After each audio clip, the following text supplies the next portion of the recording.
Nag-viral nga kamakailan lamang at pinag-usapan sa social media ang video nila singer Romel Yang at ni Harry Roque, kung saan ay kinrap nga ang kanilang video na magkasama sa dalampasigan o sa dagat.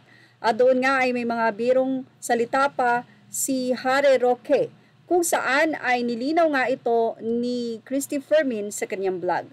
Sa video kasi ay marami daw ang nag-post dito at nag-share at nakakarap at binigyan nga ng ibang kahulugan o sabihin nating malisyosong kahulugan ang nasabi nga pong video na ito nila Harry Roque at itong si Romel Yang.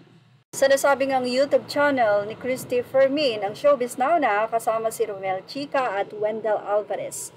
Doon ay itinapik nga nila ang nasabing malisyosong post ng ilang mga netizen hinggil sa video na ito ni na Ronnie at Harry, kung saan kung titignan nyo wala naman talagang kamali-mali siya dito. Kaya nga lamang merong medyo sablay na sinabi rito si Harry Roque na titignan daw kung mapapatopless itong si Romel Yang at siya nga daw ay magtatopless. So ilang mga netizen siguro ang medyo naintriga doon sa sinabi ni Harry Roque na tila kahit biro lang ito ay hindi dapat sinasabi, lalong-lalo na nga at nasa service itong si Romel Yang. So alam naman natin na siya ay nasa military service. Kaya siguro ilang mga netizen ang medyo hindi nagustuhan ang pagbanggit ng birong iyon ni Harry Roque. Ganon pa man, ibinahagi nga ni Christy Fermin na i-message niya at nakausap niya si Romel Yang. Tinanong niya kung magsasampa ba siya ng kaso dahil uso naman ngayon na nagsasampahan ng kaso. Ayon kay Romel Yang, hindi na.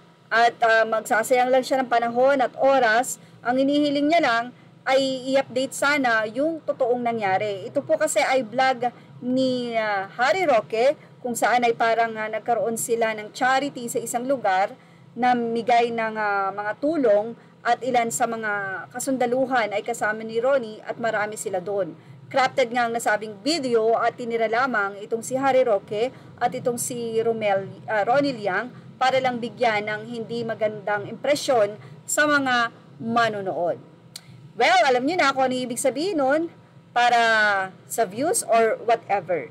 Pero ayon nga kay Ronnie, wala naman siyang gagawin at sana nga raw ay ibalita kung ano yung tunay na nangyari sa nasabing video na iyon ay vlog at interview ni Harry Roque kay Ronnie.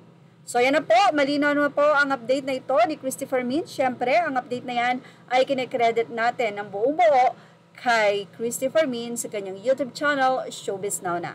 At yan ang ating Showbiz Now update. Thank you for watching. Please like, share, and subscribe.